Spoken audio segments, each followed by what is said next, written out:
भाई हमारे नगर परिषद के चेयरमैन, भाजपा से जो चुनाव लड़ी है हिंदू जी, उपस्थित सज्जनों, माता और बहनों, मीडिया के भाइयों,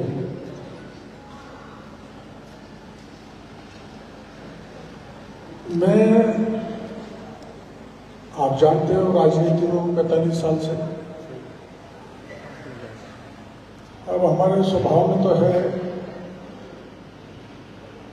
कि लक्ष्यदार भाषण देकर चले जाओ और वोट ले लो। अभी मेरे को बड़ा दिक्कत आ रही है कि मैं ऐसे सुसंस्कृत लोगों से भरे हुए पांडाल में बोलूंगा क्या, लेकिन ऐसे मौके जो आज मेरे को मिला है इंदौर में, जो महाराज मेरी कर्म भूमि रही है, उसमें ये जो अध्यात्म परिवार ने जो कार्यक्रम आयोजित किया है, मेरे को बुलाया है, मैं इसको बहुत ही सौभाग्यशाली मानता हूं कि मेरे को ऐसे परिवार ने बुलाया जो करोड़ों लोगों को संस्कार दे रहा है। संस्कार की आवश्यकता भी है। अभी हमारे जो भाई एंकरिंग कर रहे थे वो बता रहे थे, जमाना रोबोट का है, एआई इंटेलिजेंस का है और सोशल मीडिया का है। मैं भी हितेश जी से पूछ रहा था कि महाराज श्री ये माइक से क्यों नहीं बोल रहे? मेरे जीवन में तो पहली बार हुआ, मेरे को जानकारी आज ही मिली है कि माइक से नहीं बोलते।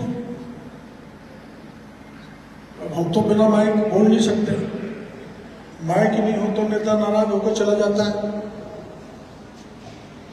तो इन्होंने मेरे को बताया, ना तो माइक से बोलते, न एसी में सोते, न पंखे का उपयोग करते, सब त्याग कर रखा है। ऐसे त्यागी तपस्वी संत को मैं बारंबार प्रणाम करता हूं। और यही नहीं है, बहुत सारे। और आज जो नैतिक गिरावट अपने समाज में आ रही है, आप रोज सुनते हैं उसको, अखबारों में छपता है, मीडिया में आता है, आप सब जानते हैं कि अनैतिक आचरण अपनी पराकाष्ठा पर है। और भाई से भाई का रिश्ता, बाप से बेटे का रिश्ता, बहन से भाई का रिश्ता, पत्नी से पति का रिश्ता सारे तार हो गए। क्यों? इसलिए कि हमारे आचरण से नहीं, हम में जो सदाचार आता था वह तो घट गया या खत्म हो गया। इसलिए एक घटना मैं आपको सुनाऊंगा। ये कार्ल मार्क्स हुआ था महाराज, कार्ल मार्क्स जैसे भी धूप है, इस धूप में जैसे पेट्रोल है, वैसे सड़क पे लालटेन से कुछ ढूंढ रहा था। तो आने जाने वालों ने उससे पूछा, आप क्या ढूंढ रहे हो?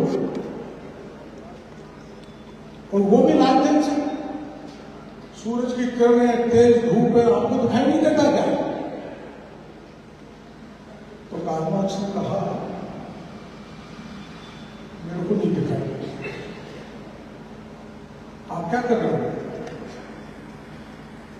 उन्होंने कहा कि I am searching a man, मैं आदमी को ढूंढ रहा हूं। तो रागिनियों का हम सब आदमी तो है ना, मैं दूसरे तरह का आदमी ढूंढ रहा हूं और वो आदमी मेरे को चाहिए हाई मोरल, हाई प्रिंसिपल, उच्च सिद्धांत वाला, उच्च नैतिकता वाला, वो आप में से कोई भी नहीं है। और मैं यही संदेश देने जा रहा हूं, यही संदेश महावीर जी ने दिया था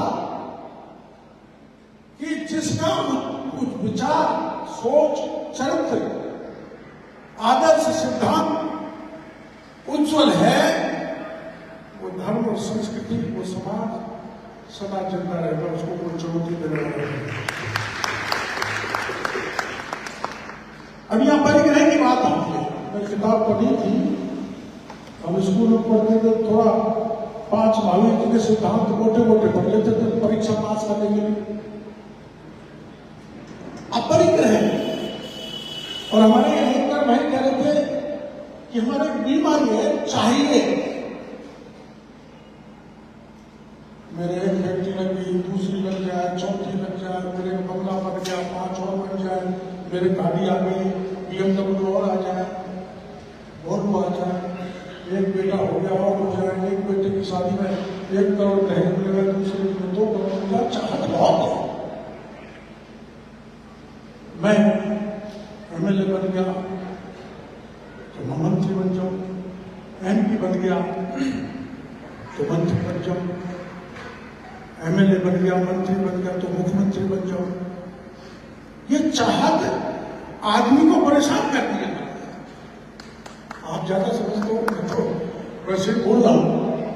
मेरी माना ज्यादा चाहत बढ़ गई तो मेरी शांति भंग हो जाए, मैं शांत हो जाऊं। आप करके देख लो, देखो यहां आप आ गए, मन वचन कर्म से आपने सुन गए, अपने जो वचन प्रवचन महाराज ने दिया और उनको देंगे, वो आप अपने जीवन में उतारोगे। तो आप अगर मनसा वाचा कर्मणा आपने महावीर जी के सिद्धांत अपना लिए तो किसी प्रकार की परेशानी मानव जीवन में आने वाली नहीं है, ऐसा मानना है। अगर आज पूरी दुनिया महावीर जी के 2500 वर्ष पहले दिए हुए प्रवचनों को, उनके सूत्रों को अपना ले तो रूस यूक्रेन में युद्ध नहीं हो, इजराइल और फिलिस्तीन नहीं लड़े, चाइना और कोरिया नहीं लड़े, हमारे भारत में, हमारे गांव में भाई नहीं लड़े, भाई से भाई लड़ रहा है। इसलिए आज में 2500 वर्ष के बाद में भी महावीर जी के सिद्धांतों को जो अपनाएगा, जो देश अपनाएगा, जो समाज अपनाएगा, वो अबाध रूप से आगे बढ़ जाएगा और उसको सुख और शांति का अमृतपान मिलेगा। अब मैंने इधर लोगों से पूछा कि भाई ये बताओ, आदमी को सबसे बड़ा नशा काय को होता है? नशा तो मीरा को हुआ था। भगवान की भक्ति में इतनी तल्लीन हो गई थी, खाना पीना सोना सब कुछ भूल गई थी और यही कहती थी, मेरे तो गिरधर गोपाल दूसरों में। और जब घरवालों ने तय किया कि हमको बदनाम कर रही है और हलाल जहर का प्याला जब मीरा को दिया गया, तो उस जहर के प्याले को कृष्ण भगवान उनके शरीर में प्रवेश करके पी गए और मीरा को बचा लिया। ये होती है भक्ति की शक्ति। आप भी वही भक्ति करने वाले हो। उसी भक्ति भाव वाले लोग। मैं अगर संयम धैर्य ईर्ष्या का भाव नहीं हो, और ये चाहिए की बीमारियां मेरे को बहुत मिलते हैं। सबसे बड़ा नशा क्या होता है?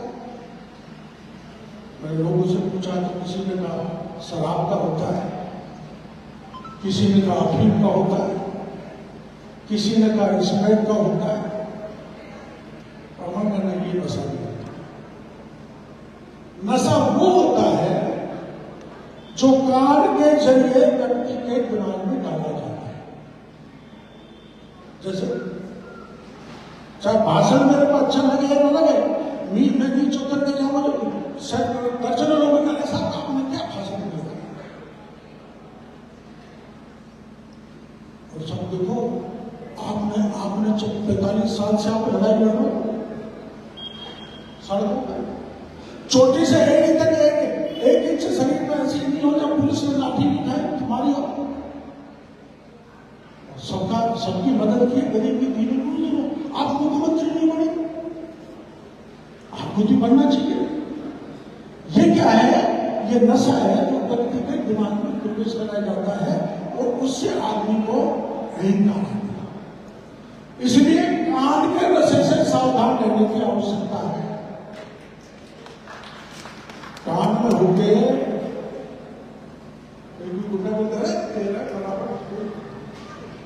है क्या, सब घबराते हैं तेरे से, तुम और उस ओर बढ़ेगा।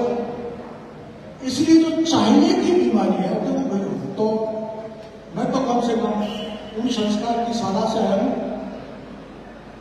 कि नहीं चाहिए पद यश गरबा सभी चढ़े माथे चढ़े।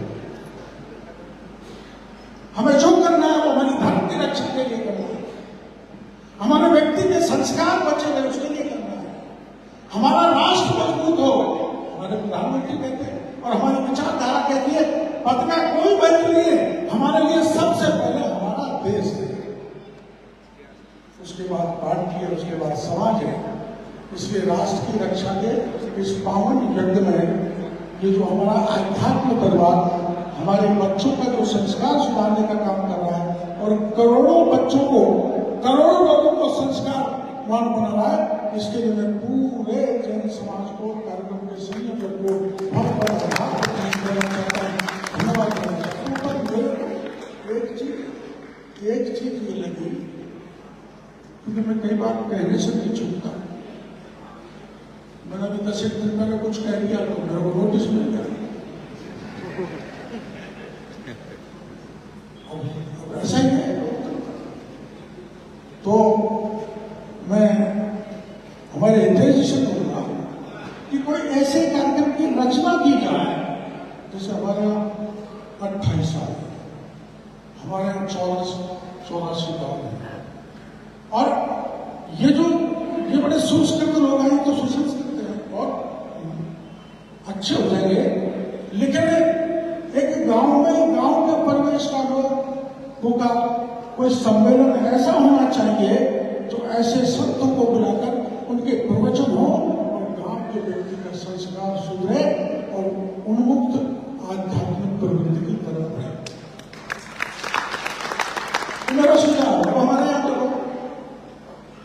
मैं हर जगह उदाहरण देता हूँ, और ऐसा उदाहरण मेरी समझ में किसी धर्म में नहीं मिलता होगा। हमारे यहाँ महावीर जी का रथ निकलता है, आप तो सब जानते हैं, तो उसकी पूजा ऐसी व्यक्ति करता है जाकर, तो वो कितना बड़ा समरसता का उदाहरण है, जहां जातिवाद का जहर फैलाया जा रहा हो, छूत अछूत की बातें होती हो, जाकर उसकी पूजा करता है। रथ पर सरकार बैठती है, सरकार का एसडीएम का अधिकारी बैठता है।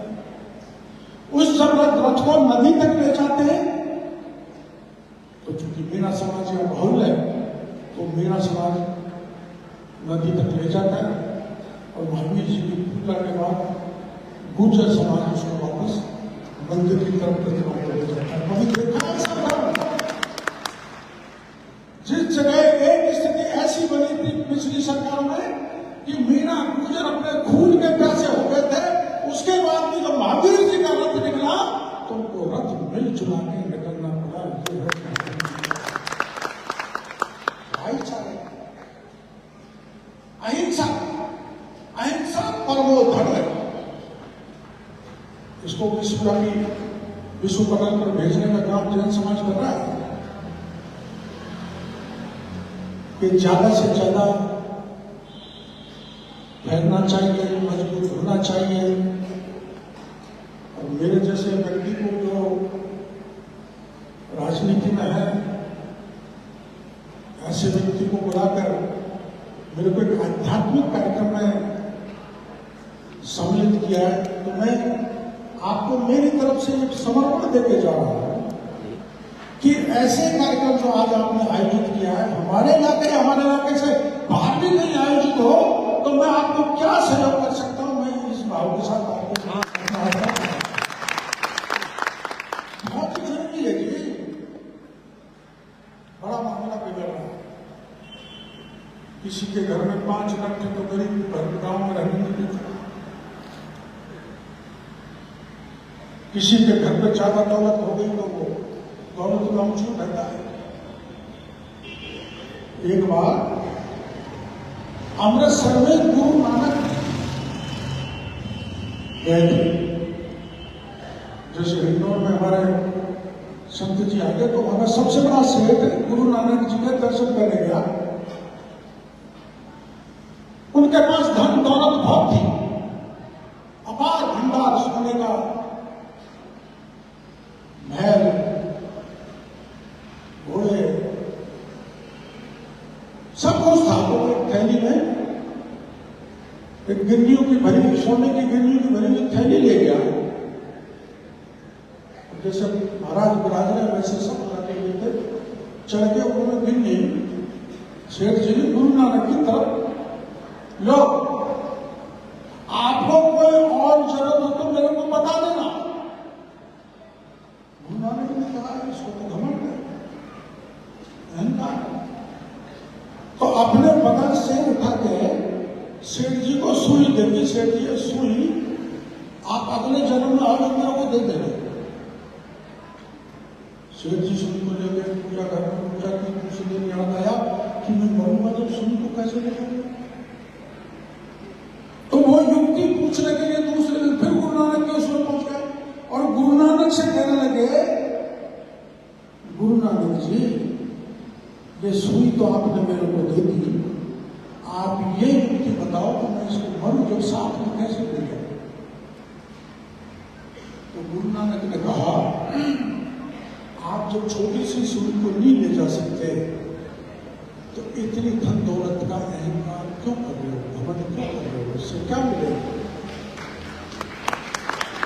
वो सारा धन दौलत उसके बाद हृदय परिवर्तन हुआ शिव जी का। और जैसे अभी हमारे बाबूलाल जी भंसाली का जिक्र आया, मेरे परिचित मिलने वाले हैं, मेरे बहुत दिनों बाद घाना में आया, मैं उनको इस मंच से प्रणाम करता हूँ, जाके मिलूंगा, राजस्थान आएंगे तो मिलूंगा। उस सेठ की तरह या भामाशाह की तरह सब कुछ देकर इस कार्यक्रम को चला रहे हैं, मैं उनको भी बारम्बार कहूंगा। आप बताओ कि ये दुनिया में हम जानते हैं शेर तो बहुत थे, लेकिन महाराणा प्रताप को घमासान मिला ना, उन्होंने अपना सारा धन दौलत घमासान ने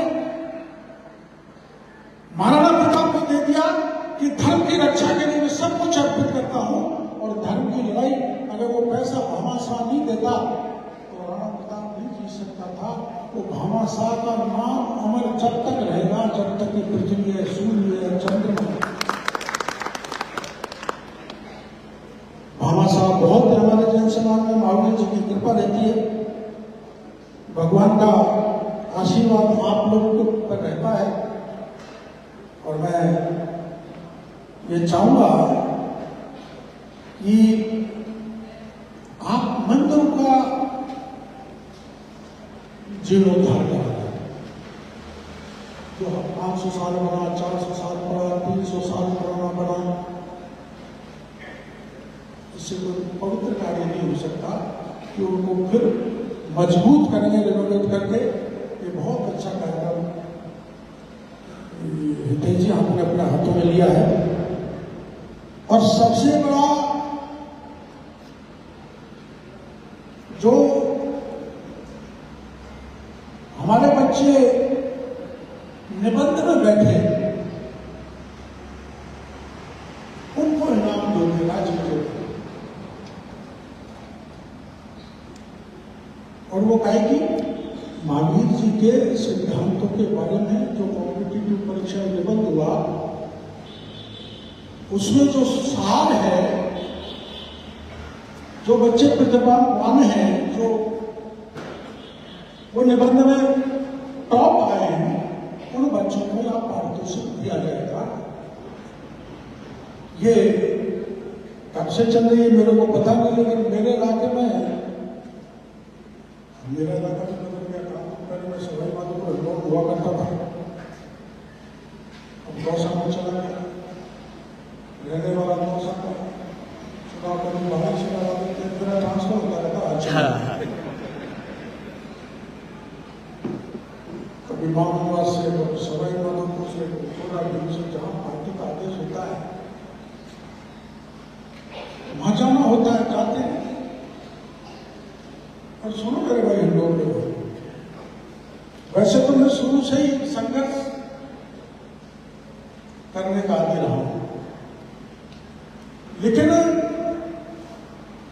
संघर्ष को मेरे को रास्ते में सिखाने वाला इस भूमि पर जन्मा हुआ और प्रकाश मित्तल था, जिसके लिए एक बार मैं एमएलए बना शुरू में, तो मैंने थानेदार को फोन किया, एक गरीब आदमी की ये बकरा बकरी चोरी हो गई, थानेदार की, इसको जरा बरामद करो। 2 मिनट और मारा। उन्होंने कहा कर देंगे, मेरे को समझ में मैं आउट था, थानेदार ने कहा 2 दिन में कर दूंगा। मैंने भाई 2 दिन तुम्हारी तरफ से, 3 दिन मेरी तरफ से, बरामद नहीं हुए तो मैं आ जाऊंगा, धरना दे दूंगा, झगड़ा कर लूंगा, तुमसे पैसे। मित्तल साहब भी ऐसे करते थे, किसी गरीब से पैसे थानेदार ले लेता ना, तो थाने में लगा रिश्वत वापस कर। मैं भी कई बार, तो हम 3 दिन बाद गए, मेरे पास वो गरीब आया, कहा मेरे तो सब बकरा बकरी जो चोरी हुए थे ना, वो बरामद तो कर लिया पुलिस ने, लेकिन बकरे को काट के पूरा थाना खा गया और बकरी चोर को पकड़ा दिया। ऐसा तो होता नहीं, ऐसा भी हो जाता है क्या? तो मैं थाने पे 5-6 कार्यकर्ता पहुंचे और हमने थानेदार से कहा, तूने जो बकरा खाया, मैं डॉक्टर हूं, तेरा पेट चीर के निकालूंगा या तो पैसे नहीं। मैंने मित्तल साहब को फोन किया, मैंने कहा ऐसा है, तो कहा वहीं जाओ, उस थानेदार से पैसे वापस कराओ। हम पैसे वापस कराने गए, पुलिस ने गोली चलाना चालू किया,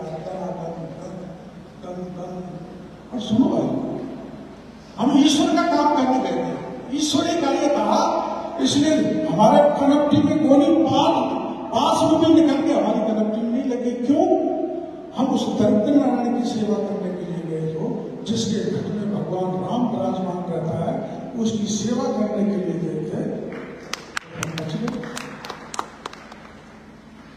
मैंने भैरव जी को फोन किया, मित्तल साहब ने किया, ऐसा मेरे से कभी देश में किसी थाने पे नहीं हुआ होगा कि 32 में से 26 एमएलए 3 दिन तक थाने पर धरने पर बैठे रहे, पूरा थाना सस्पेंड कराया और एसपी कलेक्टर को हटवाया।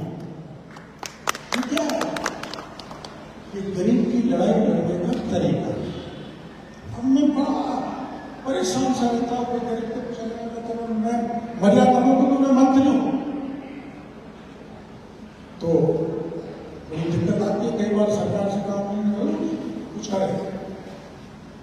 इसलिए ये संस्कार मेरा और मजबूत होगा।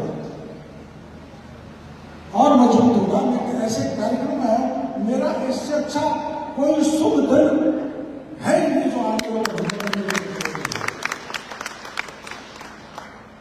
ऐसे कार्यक्रम में अधिक से अधिक आना चाहिए, पार्टिसिपेट करना चाहिए, भाग लेना चाहिए। हमारे गांव के लोगों को भी हम कुछ बैठे हैं उनको कहना चाहता हूँ, अरे हमारे तो बगल में भगवीर जी प्रेरणा के स्वरूप है, हमको प्रेरणा लेनी चाहिए। हमारी धर्म की रक्षा, हमारी अध्यात्म को मजबूत करना। अब आप इस विषय से कोई उसका संबंध नहीं, लेकिन दुनिया में अभी 650 करोड़ की आबादी है, 650 करोड़, और 50 करोड़ लोगों का समागम कुंभ में हुआ। ऐसा एकत्रीकरण दुनिया के किसी देश में आध्यात्म के क्षेत्र में नहीं होता जो अभी होता है। और यही कारण है, हमारा विचार मजबूत है, हमारा धर्म मजबूत है, हमारी संस्कृति मजबूत है, हमारी विरासत मजबूत है। चाहे कितने आक्रमण हुए, कितने हमले हुए, कितना दूषित करने की कोशिश की, हमारी संस्कृति को, हमारे धर्म को, कितने मंदिर को तोड़ा गया, लेकिन हम जीत गए। और जीते रहने का कारण क्या है? श्रावण मास में देखो, कोई महावीर जी की तरफ पैदल यात्रा, कोई कैला देवी की तरफ, कोई गणेश जी की तरफ, चारों तरफ पूरा देश आध्यात्मिक भाव में डूबा रहता है। ऐसे आध्यात्मिक संत के अगुवाई में आज कार्यक्रम किया है। मेरे को आने का सब बीच में खड़ा हो गया, मेरे को 11 बजे का होता देते आए थे, तो मैं कुछ देर और रुकूंगा, क्योंकि मेरे को 2 बजे का कार्यक्रम में जाना है। उसको बुरा मत मानना, मैं महाराज की अनुमति से, हितेश जी की अनुमति से और आपकी अनुमति से ये चाहूँगा मेरे को दूसरे कार्यक्रम में पहुँच जाऊँ। आपको ये भी कहना चाहता हूँ, आपका मेरे पे बहुत बड़ा एहसान है, क्योंकि जब एक बार 89 लोकसभा का चुनाव हुआ था तो देश में मैं इतने वोटों से जीत के आपने भेजा था जो कोई भी आज तक उतने वोटों से जीत के इस चीज से आप मेरे साथ कभी भी नहीं भूल सकता। इसलिए आपके गांव में अभी आफत आई थी शहर में, मैं शहर में उस पानी में घूम के आया था, और जो बदहाली शहर की हुई थी, पहले कभी ऐसी थी जो की बार हुई थी, वो बदहाली आगे नहीं हो। इसलिए वो 2-4-5 करोड़ लोग यहाँ पर बैठे हुए, आप जयपुर आ जाओ, क्योंकि सरकार के तरीके से चलती है। आपको जो उसके लिए पैसा दिलाना है, उसकी मैंने आपसे हाँ कर रखी है, उसको पैसा दिलाने के लिए और शहर की समस्या का समाधान करने के लिए मैं तैयार हूँ, तत्पर हूँ। आप बताओ, और किसी भी भाई का कोई भी काम पड़ जाए, कैसा भी, किसी भी जाति का, किसी भी धर्म का, किसी भी दल का, किसी भी क्षेत्र का, आप कभी भी मेरे पास आ गए, मैं दौड़ के उसकी सेवा करने का वादा करता हूँ। और अभी हम दौड़ के लोग मेरे पास कब आते हैं? दिल्ली आता है, मैं इसको कहता हूँ